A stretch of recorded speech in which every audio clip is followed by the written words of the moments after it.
Yes, good. Yeah, Glen, as you can see, it's a little bit improvised. That's all right. I love that tripod. But I've seen photos of you with also very improvised cameras. Absolutely, yeah. No, it's funny you said that because we've built tripods out of snow before and then set the camera on there and went, yeah, that'll be fine. And yes, wearing helmet cameras in the early years for me, many years before GoPro, it was almost 16 pounds, and yeah. So you so I can improvise. hangover. I totally no. We made it, the battery and the camera. We made them weigh almost the same, so it was at least balanced. I've seen a photo today. That looks really funny. Yeah. It was really funny, especially nowadays when everybody has these GoPros and things. Yeah. There's a whole bunch of stories about that because it would only last for 50 seconds, and it would cost over $800 for that 50 seconds. Wow. And you weren't even sure if it worked because of exposure, and it was really, really loud because it was actually, the camera was from the wing of a World War II airplane, and it was really, really, really loud. And you couldn't even hear, just wah! And then all of a sudden you'd hear the film jam, and it'd be like wah! And you're like, well, there went $800. Anyways. But today you're still plenty of stories. Do you film still for yourself today with GoPro? Yeah, we film a little bit here and there. We do things. It drives me crazy, actually. It's wonderful to have the technology to do like what you're doing. But sometimes it drives me crazy because I spent so much time around real cameras and real, I remember when we got ingenue lenses, like real lenses. They were, $20,000 lenses, and now everybody has a phone that takes pictures. And so sometimes I get mad, I get frustrated. I'm like, and I like, but I just did, as far as actual filming for the film, I did. I skied in the new Warren Miller movie this year, which was really cool. That's kind of a tradition in the U.S. and to do these ski films. It's always been a tradition in skiing. I mean, here I am, sitting at the home of where it all started. And, when Weisse Rouse was made, when Dr. Arnold Funk made the first films from the Arlberg here, it started it all. And to this day, I don't think there's a skier in the world that hasn't spent a few moments going, I'd like to ski in a ski movie. It really was that tradition that started. And then in the world of sport videos and YouTube videos and all this different stuff, we really can go back to the first films right here in the Arlberg. Those were the first sports films. They happen to be ski films also, but really they started the whole genre of films. Yeah. It's quite interesting if you think about it from a history standpoint. Yeah. Can you tell me a little bit about the area here? What do you think about it? This is where kind of skiing as we know it has started. Okay, skiing has started in other places. There was, pioneering skiing taking place in California. There was pioneering skiing taking place in Scandinavia. Ancient skiing has been found in parts of China. But this is where skiing, the sport, the pastime, the activity, the holiday that we all enjoy, this is where it all started. I mean, this is really, really where it started. And so, if this is where it started, then you guys probably are the best at it, right? Every time I come here, it's really special here. There's no doubt about it. I make my base in Mammoth Mountain, California. It's wonderful, great history, wonderful place. I make my base in Chamonix, France. Cannot argue with the Mont Blanc. I mean, it's amazing. But for a ski holiday and a ski experience, it is really, really difficult to not experience the Arlberg. Because it really is something special. It's really cool. It's your first time now in the Mondschein. It's really This is the first time at the hotel, but I've been in the area and I've been aware of the hotel and friends of the friends, and we all. It's not a secret society, huh? But those of us that travel the world and ski and that about certain places and certain spots, and So this is my first time at the hotel, but I've certainly known about it. And what do you think of it? You have seen so many ski hotels. We had, I'm a hopeless romantic. There's no doubt about it. I admit. And but it's so cool. We had a party last night with pretty good. We had a nice DJ playing rock and roll, whatever. And yet at the same time, in the very next room, there was just some people that probably had a great ski day, and they were sitting there playing cards, and maybe a few were drinking some wine or whatever, and they were telling some stories. And then in the very next room was still the dining hall, and and everybody's just doing their thing, and all after a wonderful day of skiing, right? That's hopefully what happened. And then, the history, especially when you come to these places, you cannot deny how old certain things are. And to see them up and running, it's kindred, hallowed ground, whatever you want to call it, right?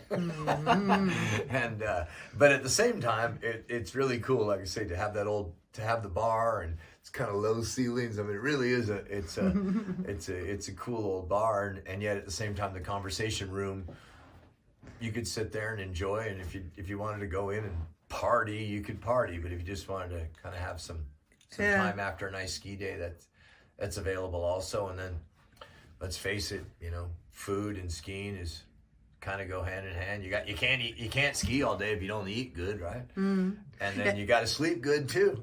Yeah, and you've seen we have another idol without you, and that's Hannes Schneider. Hannes Schneider, man. So I can't. I would never I would never put myself in, let's say, the category of Hannes Schneider. Why? I don't know. I don't know. It's just too. I don't know. It's just that's Hannes. I don't know. But I will admit that my career is becoming long in the tooth. I've had the absolute pleasure to ski with probably more people than other pro skiers. I've had the ability to, let's say, teach people, and I have a certain style and way of skiing, and so did Hannes, and he spent basically his whole life sharing that with people. And so if there was somebody that I have a kindred spirit to, without a doubt, it's Hannes, because I have and kind of dedicated my life to sharing skiing with people. And so, it's almost kind of hard for me to talk about, actually, because I take it that serious. But I had a lot of influence of him. Today, I was doing a lot of things that I know he would be proud of as a skier, or as my superior. If I was a Hannes Schneider instructor, I know Hannes would have been proud of me today. Oh, yeah, sure. What would you like to teach him, maybe? That we're still just skiing for fun. That we're still that we're skiing for fun. We're skiing for his one of Hannes's kind of mentor. People want to ski for speed. Speed is the lure, is what he used to say. And we still do. We still want to ski. We still want to ski fast. We want to ski. We want to ski. But at the same time, we had a lot of fun. In your Weißerausch, they had this, where they're chasing the foxtail, and if you watch the Weißerausch, you see the woodcutters from Frankfurt, and one is exploring the Hannes Schneider technique, and the other one is exploring the Rule technique, and they're two totally different, and yet they're having fun, and they were taking jumps, and they were spinning around, and they're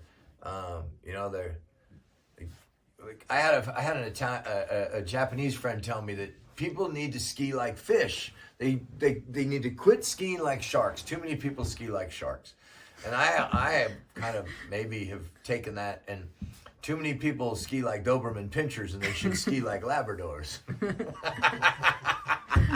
It's like, hey, what are we gonna do? Where do you want to go? What's up? Throw the ball, quick. Okay, let's go. It's just it's a fun, wonderful activity, and the Hannes Schneider story is, I'm very aware of it. I'm very aware of it.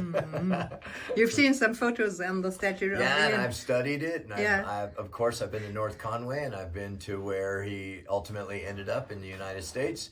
I know the story how he ended up in the middle, in the United States, and at the same time, watching Weißer Raus when we were, we didn't have TV growing up, but the ski area would like kind of broadcast some sort of TV, and it was always old ski films. So we were always watching these old ski films and learning. So tell me, is there any dream of you still for skiing? Is there something you haven't done until now? No, I mean, no, yeah. I mean, I don't have, how do I say, A goal. I don't have a checklist. I don't have Yeah. this thing, oh my gosh, I have to do this. If opportunity comes, I walk through the door. I love it. I've had the pleasure of skiing in the Himalaya. I've had the pleasure of skiing very, very small ski areas. Myself, I got my ski instructor certification. I never had anything like that. That was good for me. That was my program. I've been, I'm an aspirant mountain guide. But that's new. I didn't do it when I was 21. I did it when I was 50. And so that's for me. As far as skiing, yeah, I just want to keep going, doing the things we do. I have a little foundation that teaches people how to ski in Nepal, and I'm going to try to do that in Peru and other places where I've had wonderful experiences, but they're not really skiing countries, but they have skiing, or they have winter and they have snow. I don't know. I enjoy going out and skiing with people and letting them kind of know my way of skiing. If Hannes taught the Arlberg way, I think it's okay to say I've kind of maybe got my own way of skiing a little bit. And today, when we wake up, he first told me the story you told yesterday, and then we watched some videos of you. And of course, I was just dying by watching your videos. Right. And so how many times did you survive? What do you think in life? As far as like getting lucky? Yeah. Only one time that I know of. Really? Yeah, really. Yeah, I'm very lucky, actually. That's all I can say. I am not supposed to be here. So, it makes life a little bit, I don't want to say it's strange, and I'm not haunted by my experiences, but no, I have no reason to be here. So, might as well, go have some fun. Yeah. But no, I've had a bad, I didn't, only one time. Where it's like, okay, skiing, okay, think about this. We're in the snow, we're in the middle of winter, we're on the mountains, we have these big long things in our feet, they have no brakes, the funnest thing to do is go fast and take jumps. So the whole thing itself is crazy. And the fact that we end up doing it in, like I say, a really harsh environment, the mountains, that just the whole idea of it is like, wait a minute, that's not supposed to happen, let alone, hey, let's go do that for vacation, which in fact people do. But at the same time, some of us rise and kind of go out to some other levels, and yeah, I've been very, very close to the mountains. Let's just say that. Too close. Have you ever been a crisis of skiing? A crisis? Yes. As in, so that you said, oh no, now I need something else, or I don't know. No, never. No. Every time it was people have asked always me, they the think, sense of your life. Don't you get tired of this, or don't you get tired of that? And it's like, how can you look at all the different aspects of skiing, whether it's ski touring, mogul skiing, ski racing, ski jumping, cross-country skiing, all these.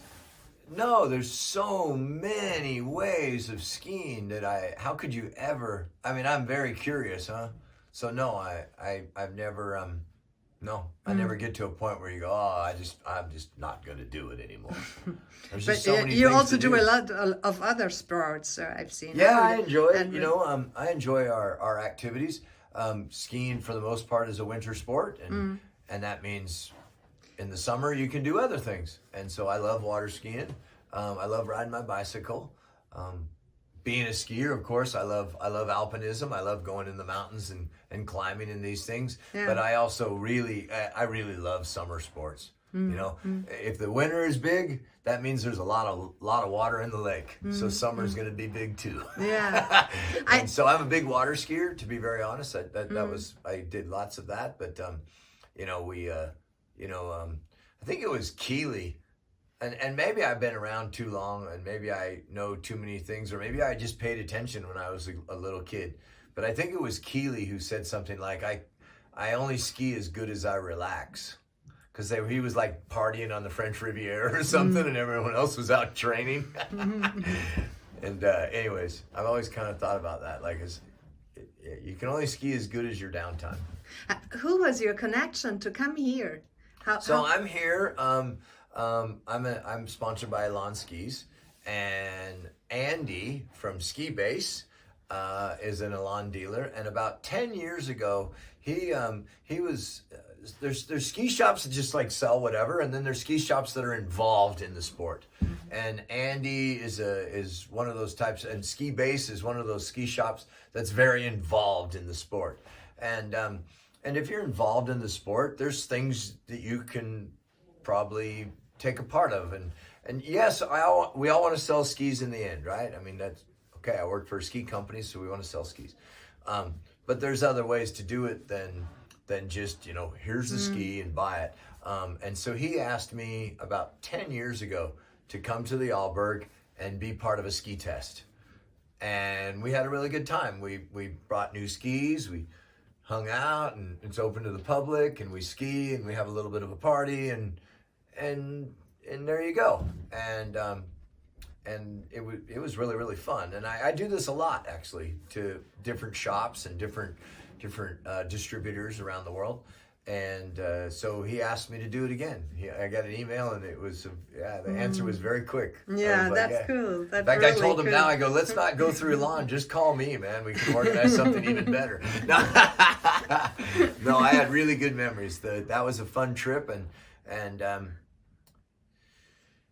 you know, as I travel and as I ski, I get to have great experiences, and great experiences lead to storytelling. And I've told the stories of my last trip to Ski Base and the Arlberg many times. There was a lot of fun that trip, and now this one's been fun too. We had, you know, today we had sunshine, but not powder skiing, and yet we had a great day. It was super fun. Oh, thank you so much. Thank you guys so much. Say, like, welcome to Hotel Mondschein. Yeah, I can, for sure. And Glen, Plake. And you know, there's experiences that you can have around the world. There's some fancy restaurant that, you know, your friend can tell you about, or maybe it's not a fancy restaurant. Maybe it's a really bad restaurant, but you must eat there. And there's ski places all around the world. And I think, if we talk about extraordinary experiences, then you must come to Mondschein and have a few nights and a few days skiing in the Arlberg area here, for sure. It's if I got to go on vacation, this is where I'm coming. My father's coming here to Europe to ski for the very first time, and I'm based in Chamonix, so it's going to be amazing. We got him over, but I'm skiing today going, my dad's going to ski Europe one time in his life. He's 75 years old. We have to come here for a couple of days. So we will. And you should too. Perfect. Of course. Thank you. Yeah. It's always good to have the wife beside. Yeah. She shares a crazy life with you, huh? Yes, she does, actually. Yeah. Yes, she does. And she loves it probably more than I do sometimes. For sure. I say hello. Yeah. Together. Yes. Hello, Hotel Mondschein. Come and visit. North Carolina. Yeah, the Mondschein. North Carolina moonshining father family or whatever. You got some Great uncle, Mr. Mondschein. toothless hillbilly brother cousin that was a moonshiner. Come skiing. Thank you so much.